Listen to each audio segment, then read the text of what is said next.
Oi, pessoal, hoje é dia 13. O primeiro exercício de concentração, o Grabovoi fala: você deve concentrar-se em algum elemento único, em elementos separados de algum objeto da realidade. Um caminhão, por exemplo. E isso não pode ser feito com a forma humana, é uma lei. Uma pessoa é igual ao todo, ela não pode ser separada em partes. Então, por exemplo, vamos ver aqui, esse interruptor. Ele tem um plástico, ele tem esse botãozinho, ele tem o fio lá dentro, ele tem várias coisas que compõem esse interruptor. Vamos ver aqui a janela. Ela tem o metal, ela tem aquela coisa ali para abrir e fechar a janela, ela tem o vidro, né? Então, esses elementos todos, a gente vê o todo, a janela e as partes dele. Isso é fantástico, é um exercício que expande a nossa consciência, porque a gente começa a ver as coisas nos detalhes e nos formatos. Um objeto diferente do outro que juntos compõem um outro elemento. Então a gente passa a ver os nossos problemas e as nossas questões dessa forma também, com vários elementos, com várias formas, com materiais, vamos falar assim, diferentes. E aqui ele fala que a gente não pode fazer esse exercício com uma pessoa, porque a pessoa tem que ser vista como um todo. E ontem eu tava, então esse é o primeiro exercício. O terceiro exercício ele fala pra gente ver o rosto das pessoas que viveram antes de nós, pra gente perceber que já existia vida antes de nós. Parece óbvio, muita coisa que ele fala parece óbvio, mas a gente não sente mais assim. A gente perdeu a conexão com essa informação. E ele não quer que a gente sinta na mente, não é no óbvio, é no corpo.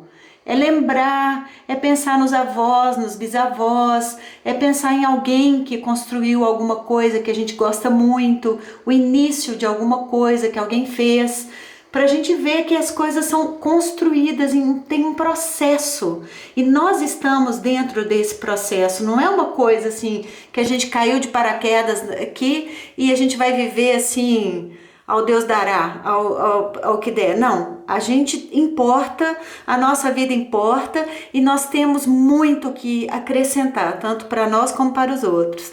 Mas eu queria fazer uma comparação que anos eu li esses exercícios e eu não tinha entendido. E ontem, lá onde eu faço os vídeos normalmente, eu levei o texto para ler e tive curiosidade de ler os dois juntos e encontrei essa diferença. No dia 12, esta é a concentração na coleção de elementos separados da realidade, de um único elemento em seu todo, que é a sua norma. Pode ser feito com a forma humana. Então ele fala da chuva, das gotas que caem da nuvem e como a gente pode fazer para devolver essas gotas para a nuvem para que ela tenha a aparência inicial dela. E dessa forma a gente pode fazer com o ser humano. Então ele conta que uma mulher procurou ele uma vez, ela tinha perdido o útero e ele reconstruiu o útero dela. Mas olha como é sutil essa diferença. Aqui a gente olha para as partes e volta com ela para o todo. Então pode. Aqui a gente vê. Você deve concentrar-se num elemento único e nos objetos dele. Então a gente vê o caminhão e vê as partes do caminhão. Qualquer coisa, não precisa ser só o caminhão. Mas isso a gente não pode fazer com a pessoa. A gente não pode olhar para a pessoa e ver uma parte dela isolada. É muito complexo isso aqui. É simples e é complexo porque ao mesmo tempo a gente começa a ver coisas. Mas ele fala que isso aqui é uma lei, que a gente não pode fazer isso. Então eu quis trazer isso hoje porque Eu sabia que ao mesmo tempo ele falava que podia ser feito com a forma humana, mas é quando você vê a forma humana como um todo e traz um elemento para aquele conjunto. Mas a gente não pode fazer o contrário, ver o ser humano e separar ele em partes. Bom, eu te vejo na eternidade e jogo pétalas de rosa sobre você. Bom dia!